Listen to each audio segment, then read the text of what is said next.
Welcome, everyone. This is a great opportunity. This is our third episode of the My Faith, My Journey interview podcast series.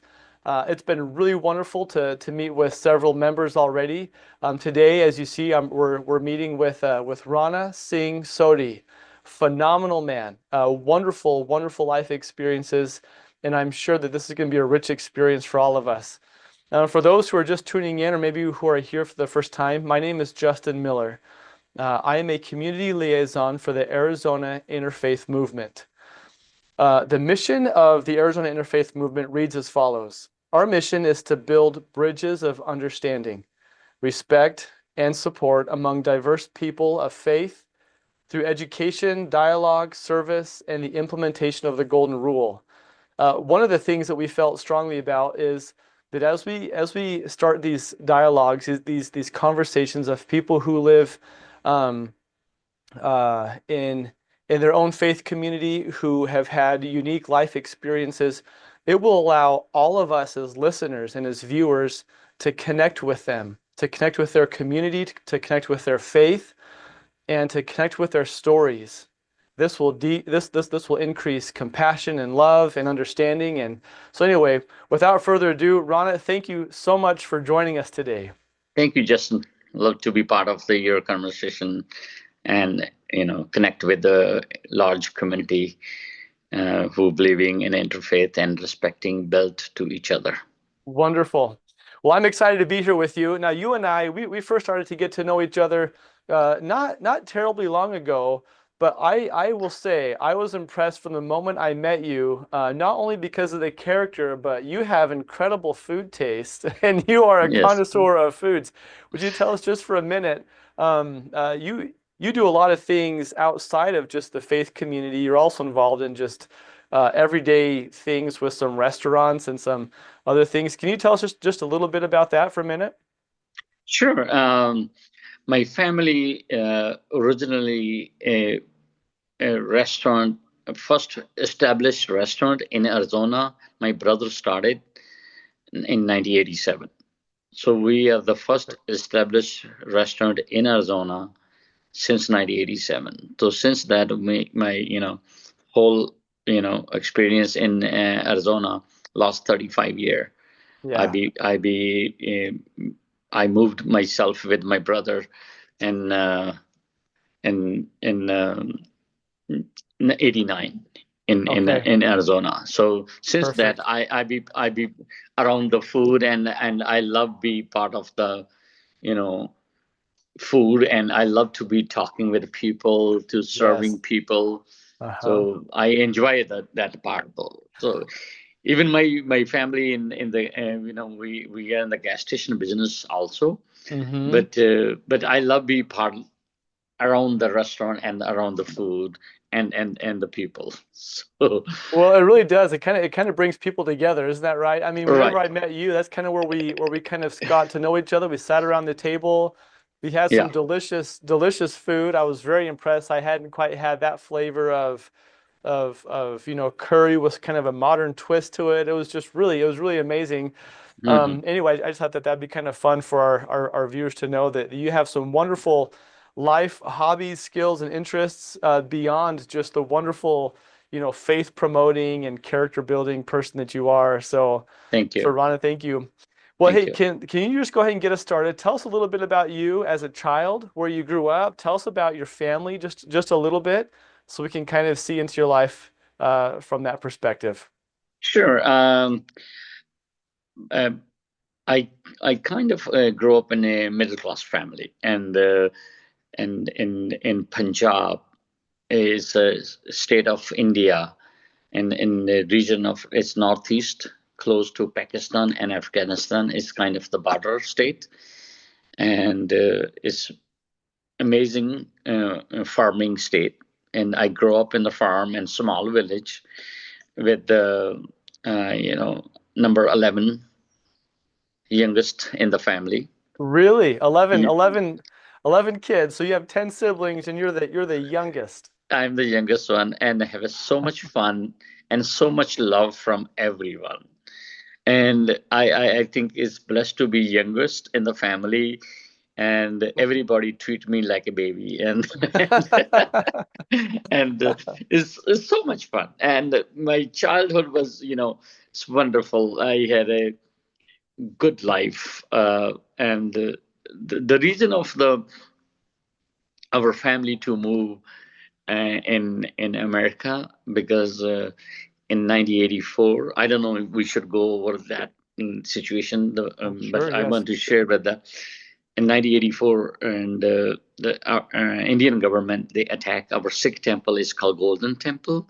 They destroy the Sikh temple, and they then they killed so many and the people who were inside the prayer area, and after that incident, and our prime minister was killed by his her bodyguard, who happened to have a Sikh, because they get hurt, because their feeling get hurt, because their highest temple was attacked by the government. Wow. And then these bodyguard, they kill the prime minister. On killing the prime ministers, the whole Indian, the Hindu people Wow. are for the retaliation. They come out from the home, and they kill thousand of Sikhs in 1984. Oh, wow. And and and and I think the Sikh was genocide in 1984 in India. Hmm. And that time I was young, and my brother was young, and mostly all those Sikh family, they're not feeling safe in India at that time, Yeah, right. and they want to send their young and their family to protect, to be in a safe place. And after 1984, my family moved out from India. Wow. I mean, I think that's really important that you started there. I mean, just knowing where you're coming from and some of the experiences that your family had, you as a young man, how did that shape how you viewed life? How did that shape how you viewed being a practicing Sikh member of the Sikh community? Was that just constant fear for you? Did you somehow find a way to gain confidence again to be a practicing? I mean, how did that affect you as a young man? No, actually, in Sikhism is a very young religion. It's 550-year old, and in Sikhism, we when our Guru Nanak, he started, and he was born in 1469, and he come up with the idea, if you are, none of the religion is bad. If all the religion is teach you be how to be a good human being, okay, and he trying to simplify the life of the human, though. So Hmm. in Sikhism, we don't believe it, uh, superstition, and no caste system, Hmm. to bring equality. And that idea he bring it, and respecting all the other people doesn't mean which religion he believe it.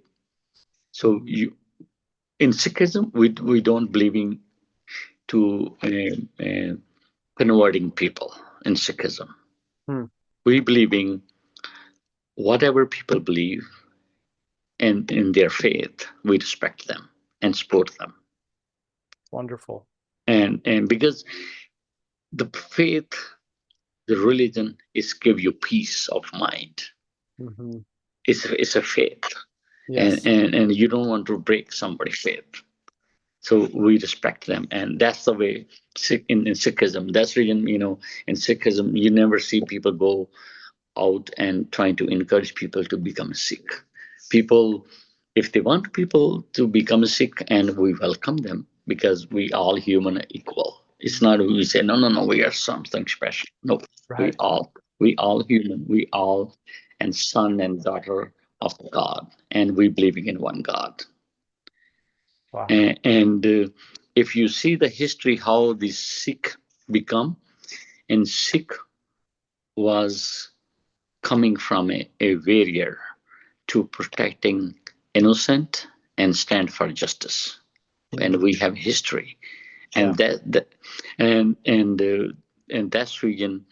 If you have a little bit study about Sikhism or not, but that's the reason each Sikh who baptize by the code and conduct, he have to have a swords with him to for protection.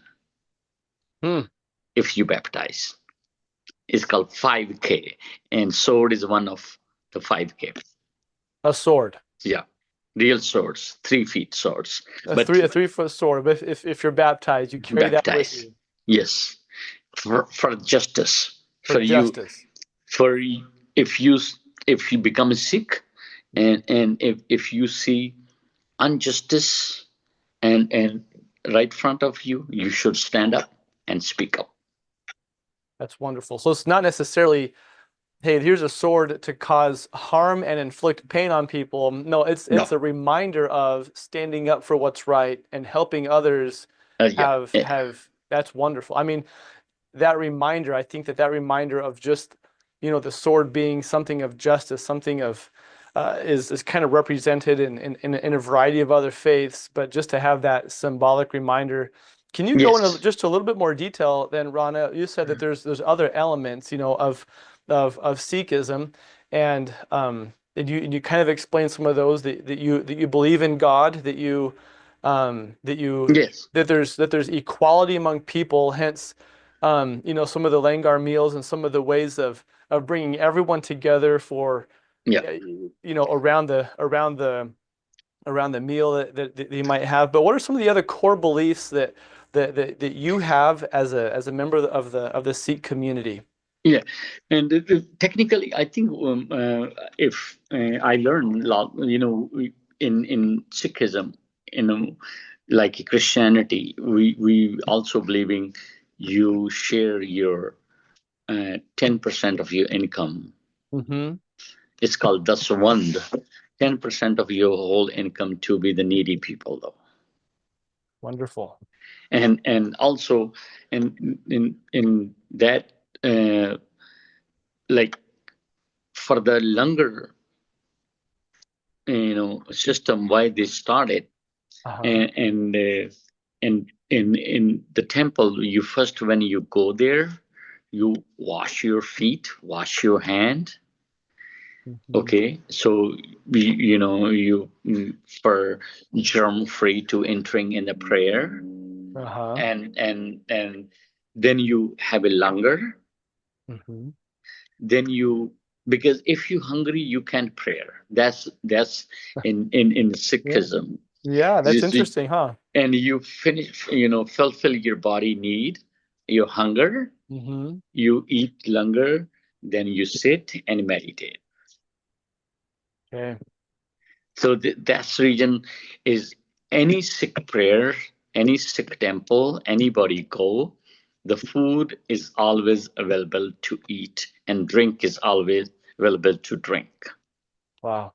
Because that's part of the worship experience is to Extra feed the safe. body, satisfy those needs so that you can now give yourself to prayer, to meditation, to Yeah.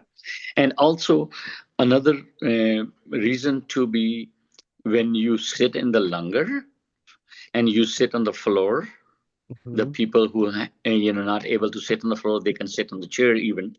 But the purpose of to bring to people sit on the floor to the equality, Quality.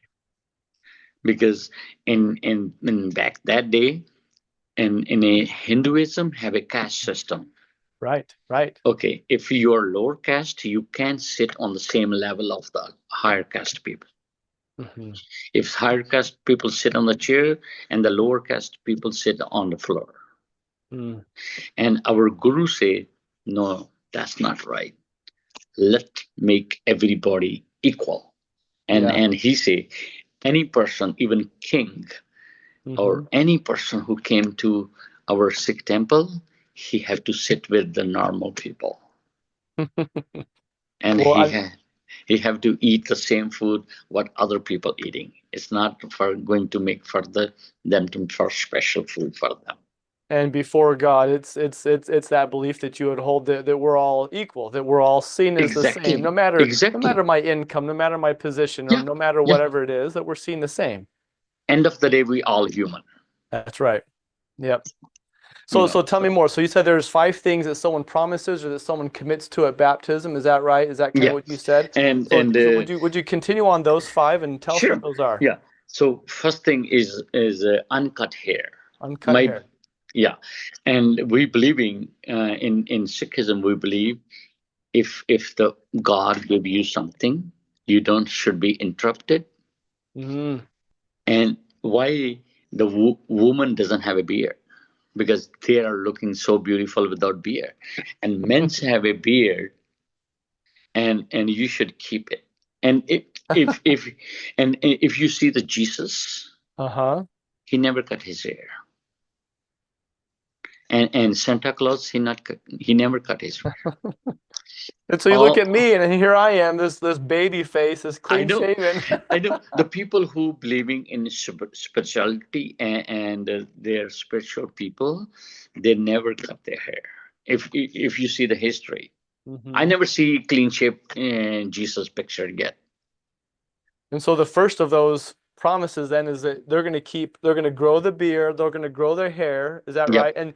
And And you even I shared with my me that you kind yeah of, my beard is that long, you know, and wow. and and because I'm working in the restaurant and I gel it every morning Hmm. and make a knot and tuck it. That's right. You were telling me that whenever we sat together, and Yeah. I would have never known. I would have never known. You keep it so that the appearance doesn't look like you have this beard down to your waist, but Yeah. you've tucked it, and so your hair the same is Yeah. probably pretty long as well, I would imagine. Yeah. And also it's give me protection. I have a genetic, bald. So nobody know how long my hair is, but my turban is gonna cover it those things. But still, my longest, hair is that long though. Sure. Yeah. Touching my shoulder though. Yeah. Okay. So we have not So cutting hair. I'm not cutting hair, and Uh-huh. and the The swords. sword. Okay. Okay, and when you're not cutting a hair and then they have a code and conduct, you have to have a wood comb in your hair A to wooden to comb yeah, to cleanliness. to cleanliness. So you have to shower every day and comb your hair and your beard to be cleanliness. And so you have a And wooden comb somewhere that's yeah, that's wrapped up in there. people tuck it in your turban somewhere, Perfect. and they Perfect. keep it with your body. And again, so the idea behind all of these isn't just the temporal law here, like the sword. It's not, hey, you're not a person of violence. I have met you and Yeah, I have come to know you. You are the yeah, most peaceful person I've ever. You're yeah, wonderful. And so the sword is a symbol of stand up for what's right. Stand up yeah, for something that's right for other people as well. yeah, And then not cutting hair is recognizing who God has made in you and perhaps acknowledging that and maybe respecting that. Am I off in that, or is there more to yeah. the okay? And then the comb is for cleanliness and then so what else then? What else do you have And that and number three is the bracelet. oh, okay. And I think mostly 99% the Sikh who believing in Sikhism, they have a bracelet, and it's come from in the previous life they when they fight they have a those bracelet all over to be protecting the Yes. people, the sword to cut it. Uh-huh. Then it's and also and it have a two reason, and it's give you reminders if you're doing something wrong with your hand. And Uh, they have a two purpose. Technically, sure. Yes. it's come from in a war to protect if somebody attack you, and this whole bracelet cover your arm. But Hmm. and later and also it's kind of symbolic Yeah. to be not doing any karma with your hand though. Yeah. Yeah. That's So wonderful. That yeah, really is wonderful. Yep. And Okay.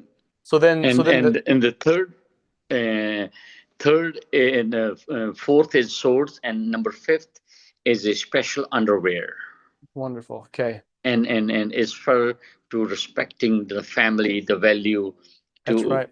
and also that underwear and that time when Sikhism was performing Hmm. and growing, Hmm. and people don't using a pant or treasure or pajama. And in India, people are wearing a one piece of cloth around their body. And you probably see some African people still do that. Uh-huh.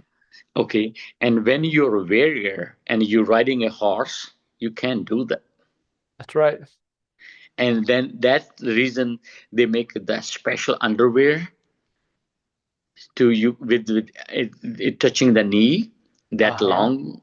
And if you still wear underwear, you can ride the horse and fight, and that you don't worry about your cloth is coming off your from your you know body though. Yeah. Yeah.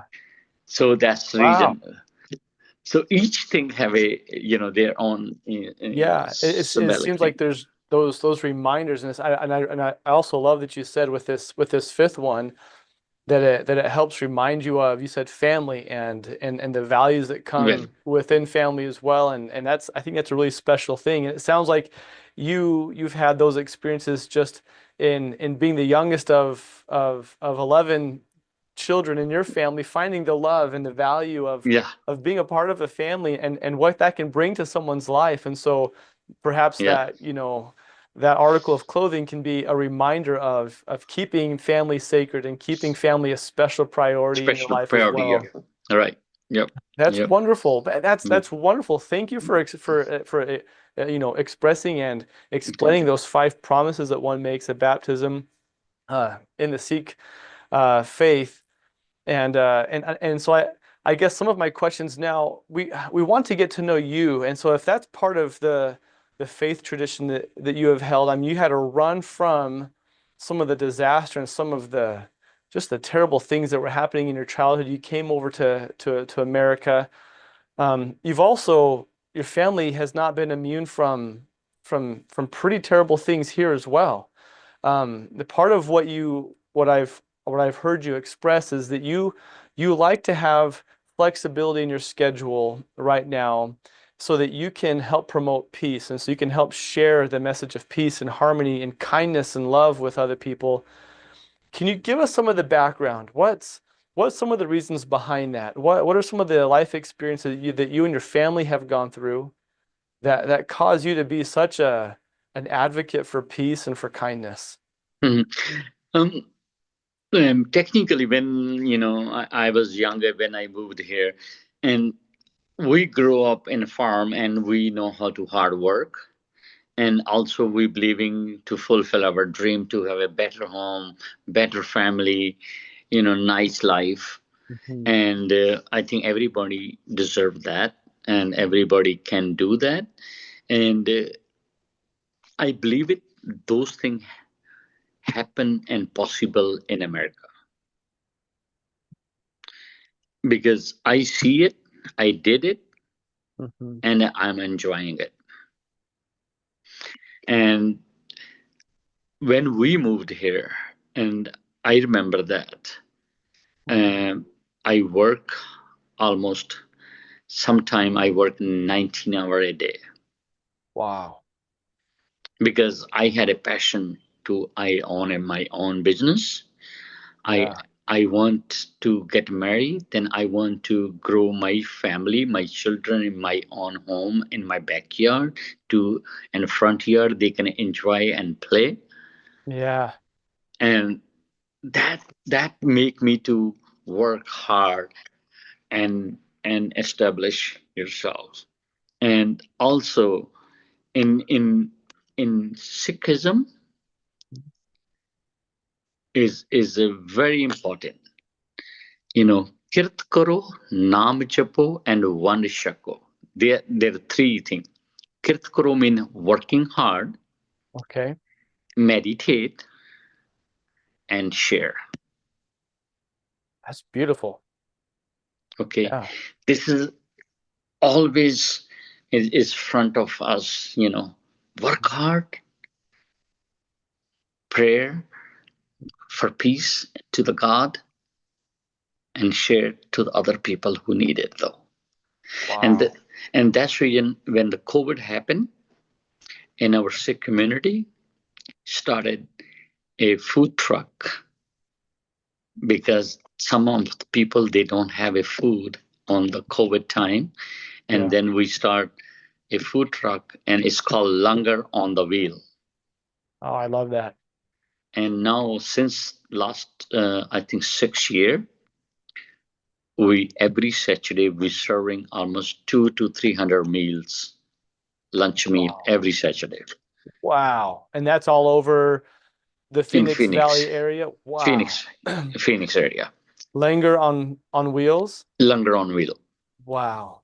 That really is a huge endeavor. But I don't want to go too fast past what you just said, that those principles of working hard, of meditating prayer, of connecting with God, and then giving, Giving, sharing. sharing. That, I mean, you can see how that would create an abundant life, Yeah, one that is that you're proud of, yeah. the one that you've worked for, and one that you can say you have spent your time in very, very positive and constructive pursuits. I mean, that's wonderful, Rana. Thank And you. so as you came over and you started to establish these things, and you and your family are getting settled, and um, take us through some of the events that took place around 9/11. I know that there's some things that took place that also shaped some of your family, and I Hmm. feel I feel that this is sacred, what you're going to share with us, and so I ask it with all respect, because I know the impact that it had not only on you but on thousands of others who have learned your story since. If you're okay Hmm. with sharing that with us. Sure, sure. Okay. When I was working and coming in the United States, first thought, I'm living in the country, have a freedom of religion, and people came. It's a land of immigrants, Mhm. and people are welcome. And this country are welcoming all the immigrants, and they do. And Mhm. I had, you know, Yeah. and other thing I was always thinking before 9/11, I was thinking America is a well educated society before 9/11. Hmm. I don't think there's so much ignorance and hate exist in our community before 9/11. That's the first time I experienced after 9/11 episode happened or attack to our country, and took so many people life, and um, and after 4 days later, somebody came to my brother gas station and shot and killed him, and that's really shocked me, and that really hurt me. You know, I thought, I'm living in a very well educated society, but there's so much hate exists and ignorance exists in our community. I can't believe it. And even, what I told you in the beginning, I was on my restaurant or gas station, wherever I work, people came to me because I always have a turban most of the time. And people came to me and asked me, Salam alaikum. Mm. And I tell them, Wa alaikum assalam. I Mm. greet them back. Right. I never think about to be educating them about Sikhism, about myself. I never think about it. Hmm. I just give respect back to them, Yeah. whatever people greet to me. Yeah. And I lost my brother because what our American people see in the TV, Osama bin Laden with the beard and turban, they constantly showing on, Mm-hmm. and that that people who are sitting in home and they're thinking all Muslim are part of those. That's so stupid. That's so much ignorance, Yes. Yeah.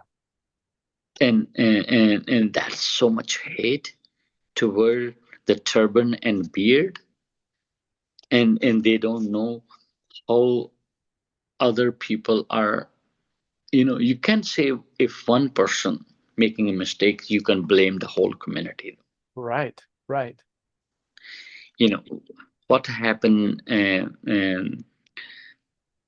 in our country. I think in 90 we have a bomb blast. Timothy McVeigh, he's from Arizona State, who lost the Oklahoma bombing.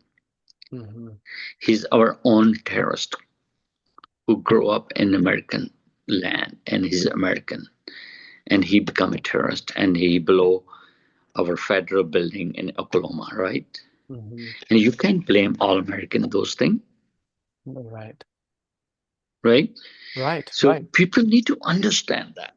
And and when I lost my brother, and I was so much hurt technically because we came from the lesson from what happened in 1984, and I had the same feeling Oh, wow. because there's a so many hundreds hate crime cases happen.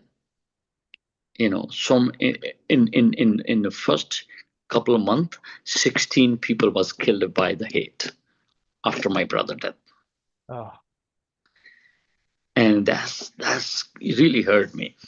I was, kind of so much my family, going through all those things, and yeah. within 1 year, then my another brother was shot and killed in San Francisco. Oh, wow. I lost my two brother in 10 months, and people and some family member, telling us come back to India. It's not a safe place. But the only thing is encourage me, Mm-hmm. and I love the part Uh-huh. the justice system in America is number one. Yeah. And I lost my brother. The law enforcement find the guy, put him in the prison. Jury find him a guilty. He they put him in life in prison without parole. Okay, that gave the peace. And when I compare those things back to India, 1984, single person not get arrested, Mm. 1,000 people was killed. Wow. 1,000 people was killed. Not single, not 100, thousand of people. Almost Wow. 5,000 people killed in New Delhi. 5,000 people, Mm-hmm. 1984, right? Mm. Single person not get arrested. And right now, I think after um, 40 years, they find a couple of minister who are part of that mob to be Mm-hmm. killing the Sikh get punished and put after 40 years. How Wow. that color justice? Even the victim not there. Mm. In 40 years, they are all gone, most of them, Oh, yeah. right? Right. And Mm. another part of the community is so beautiful. I remember the incident and that whole things when my brother was killed at his gas station. Almost 250 or 300 people came with the flower and candle in Wow. his gas station, and they hugging me, and they say, I'm so sorry. They people apologize. 200 to 300, I think, people was there. Wow. And and I met I just yesterday was Bill Strauss. He's ADL regional director that time. Yesterday he was a death anniversary. I posted in my Facebook. He become my brother, Mm. and we have a every month different ethnic food lunch together for so many years Wow. until he passed. Wow. And Dr. Paul Oppenger, who Yes. started Arizona Interfaith, I known him before he started Arizona Interfaith through my restaurant. Hmm. That those leadership and those organization, Yes. they literally, the Bill Strauss literally changed my life. And he supported me a lot because I lost my two brother in 1 year, Yeah. and I'm going through a lot of stress. And he really become my brother. He said, Rana, come on, you lost your brother, I'm your brother. You know, Wow. and and he said, let's change the word. And he's the person who asked me, you can change the word. Let's go and speak out, tell the story. You can go educate the people though. Yeah. And And you have. and and and and I feeling good. I feeling good. Now I feel like, with my story, if I save single person life, my life is worth it. Hmm. I had a feeling with that. Yeah. And on that, uh, the two documentary. One documentary is on PBS. It's called A Dream in Doubt, Okay. and another documentary called Divided We Fall. So a dream, A Dream in Doubt. a dream in doubt. It's on PBS. And then the other documentary is Divided We Divided Fall. We Fall. Yeah, and there's two documentary. And the thing is, okay, one day I was shopping in a Costco, and one woman with the two young children was shopping also. They keep looking to me. Hmm. And after 9/11, I if somebody looked to me, and I approach them, hi, how are you? And I say, I wave the hand to the children, and then, how are you guys? I start talking with them. Yeah. Yeah. And then she say, are you the guys I see the documentary on PBS? And I say, yes. And then she say, thank you for educating my family. I appreciate you. What are you doing? That Wow. that that's happened about, I think, maybe 12 years ago. Wow. It's here. I feel like, my work is working. That's so wonderful. It is, Rana, it is working. Yeah. And It is. education is very, very important. But Rana, the education you're talking about goes beyond it goes beyond just, schooling education. It goes beyond numbers. It goes beyond even in a lot of ways, just some historical textbooks. The the kind of education I'm hearing you talk about is learning how to see good in people, learning how to use our minds and our hearts, to not pass judgment on Yeah. people, Yeah. who have nothing to do with something much worse, right? But to not pass judgment, it's education on how to love people who are different from you, who Yeah. look different from you, who dress different from you. Right. Right. Yep. And that's a very deep thing that, I mean, we need that in our day. We absolutely need that. Yeah. And maybe one of these questions for you, Rana, is, it feels like this is a natural thing for you to love people who are different from you, to find connections with those who have a different life than you. Have you always been like that? Have you ever had a time when you had to work at that, Rana, that you've had to No. figure out, oh, I No. have to, Just before 9/11, my focus mostly on the work. Before 9/11, you focus mostly on work, on the day to day, the, family work, not too much social. I think that episode changed my life. And the thing is, I feel more, you know, enjoy and more my mind and my body. I don't know. I like it. If I'm doing something to making it better for tomorrow, it's Mm-hmm. my life is worth it. Mm. Even Mm-hmm. I have a so much busy schedule with my work, with my family, but I do get my time out to do things. Well, I mean, just this interview, for example, we had to Yeah, schedule this. We had to take time away from your restaurants, away from your family, or away from people that you yeah, could be working with. But it's yeah, to help get your yeah, message out. And it's yeah, to help teach people. Rana, yeah. what would you say if you had to share with us, what would you say is something for people who are struggling to love and to understand people who are different from them? People who might feel kind of quick to judge others based on their lifestyle or the way they dress.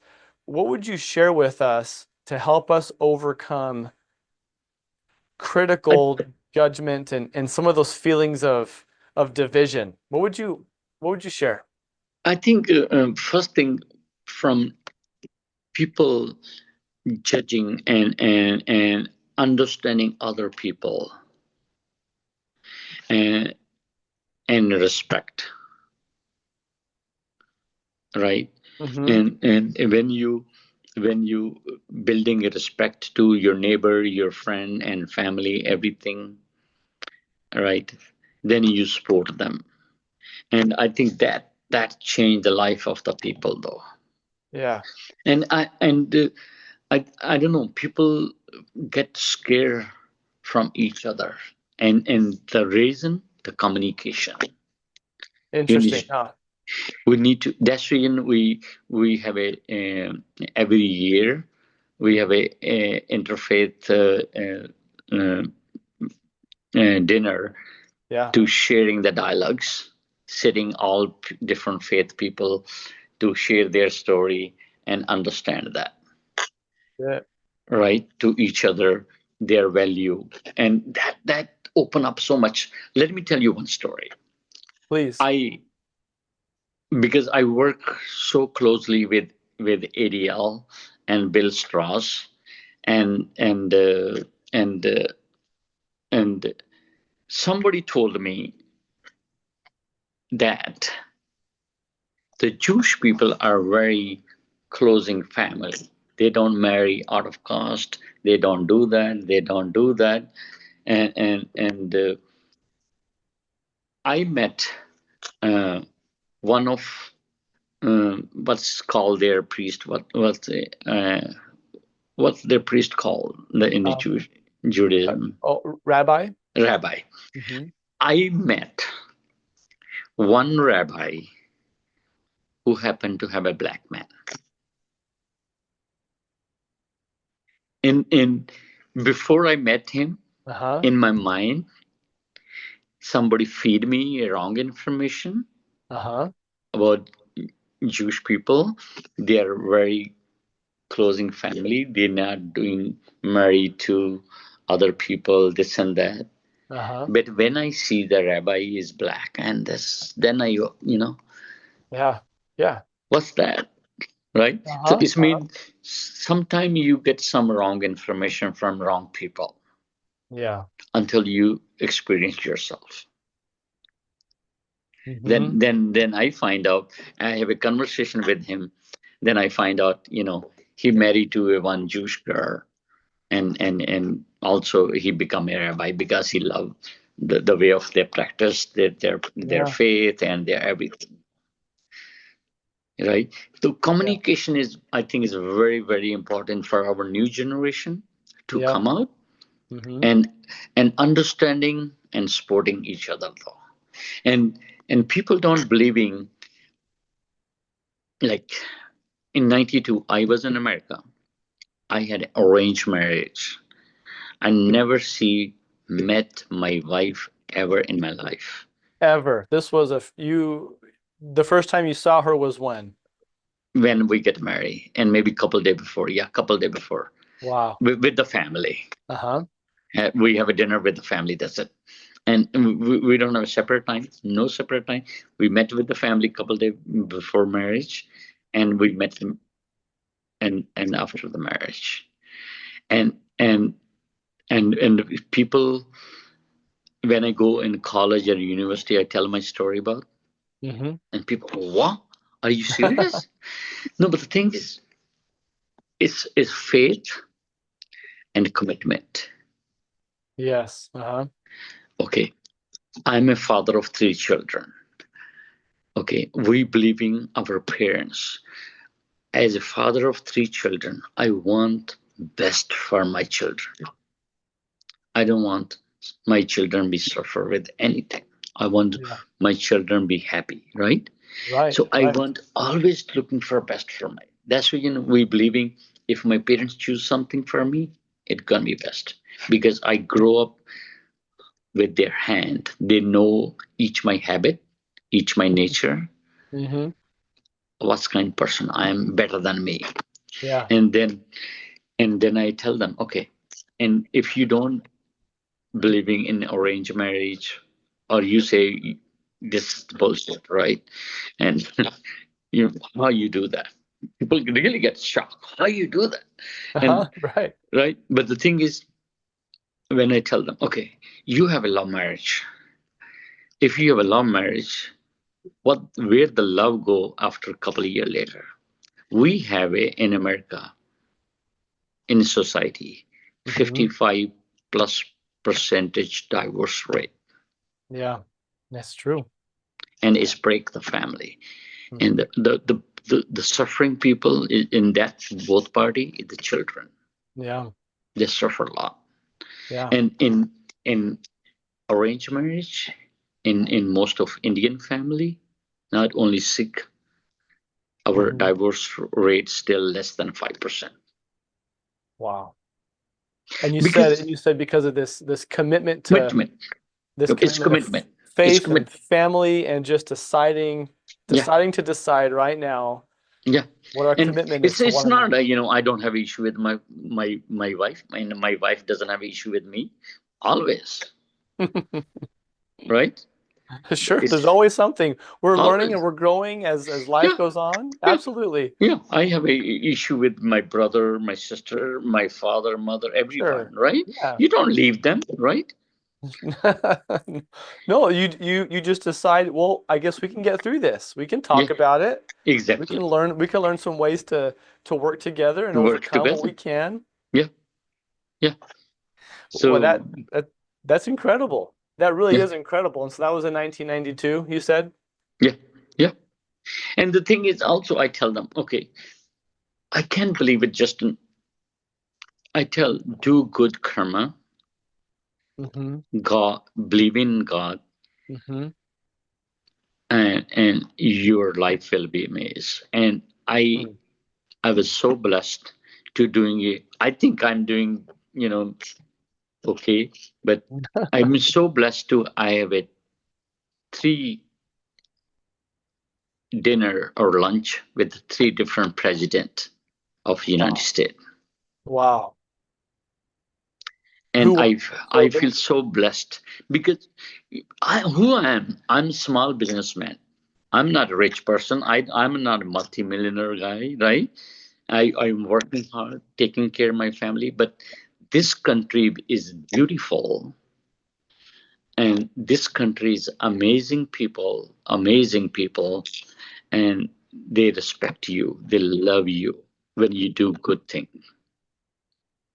And the first time Bush was president, when he 9/11 happened, and he uh, invited my family in the capital, and he showed that us, and he met our sick, and say, you know I want to make sure, uh, uh, all the sick are protected in America. yeah, And then that's I was wonderful. so honored when President Obama became a president. He invited me at his first state dinner at the Wow. White House. And I can't believe it. After 20 years later, on the 20th anniversary of 9/11, Biden invited me for the lunch in the White House. Wow. You know, but see the beauty, Yeah. and see the justice system in 1984.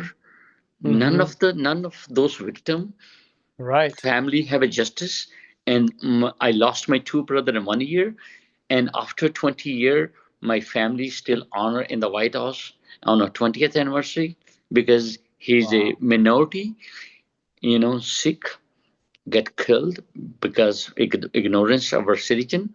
I'm so sorry for that, and Wow. I feel proud to be honored to be part of this great nation. and Yes. and I tell the people, shameful for them who be American, and talking about bad about America, and say, "Oh, I don't have a work. I can't find a job." No, there's a lot of jobs. There's a lot of opportunity. You need to come out from your comfort zone and do it. And you know what? That pattern of living and that pattern of thinking, I think, has brought you to where you are, where you have decided a long time ago, Rana. It seems like you have decided a long time ago when you were young. You saw the example of family, yet in very difficult circumstances, but you saw the opportunity to try, to Yeah, grow, to yeah, work, to develop a family, and to do something good. And then you didn't just sit still after more um, tragedies took place in your family. You decided to again stand up and do something about it. You decided to raise your voice and to share and to be someone who could yeah, help other people um, learn correct information. yeah, But also to teach people how to love, to teach people how to treat others with kindness and yeah. with dignity and respect. Your life is really a great tribute to those principles. I think to your family, to your parents, and to how you were raised, but also just the decisions you made, Thank you. since early. Yeah, I think this all, you know, is in Sikhism, right? But all America, our constitution, and the people are great. They are following the same principle what we have. But our new generation need to be understand and follow those same principles. Those principles don't just end, right? Those principles of loving, those principles of kindness, of standing up for what's right, those And principles working hard too. of working hard, of the family. I mean, those are principles that last. Yeah, and see, which three word I use: kirt karo, nam japo, and one shako. Mean work hard, Work hard. meditate, and Mm, share. that's right. If you don't work hard, how you can create wealth? How you create the bringing the food to your family on the tables? That's You right. got to Yeah. be do it. Yep. Yep. Okay. Rana, you are one amazing person. I'm so Thank you. thankful. Thank I you. know that as we close this interview, I feel very honored that you would share your story with us. Sure, definitely. I I love to feel be, because Arizona Interfaith is my family.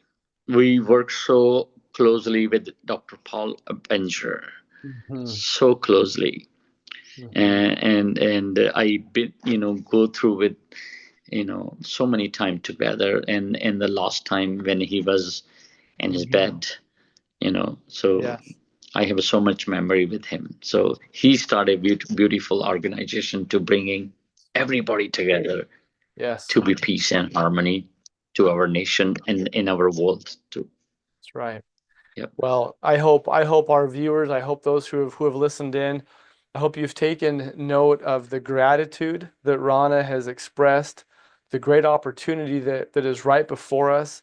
I hope that you can see, I kind of sensed this also, this overwhelming feeling of despite the incredible challenges we face in our personal lives or as a community or even as a nation or world, there are still opportunities to share, to love those around us, to experience happiness and joy in our homes and in our communities as we treat one another right.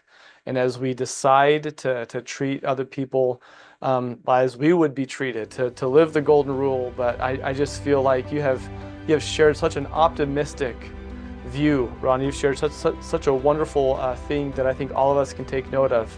So thank you so much for being a part of this. I'm so thankful for your time and for your help and for your story, Ron. Thank you. Thank you, Justin.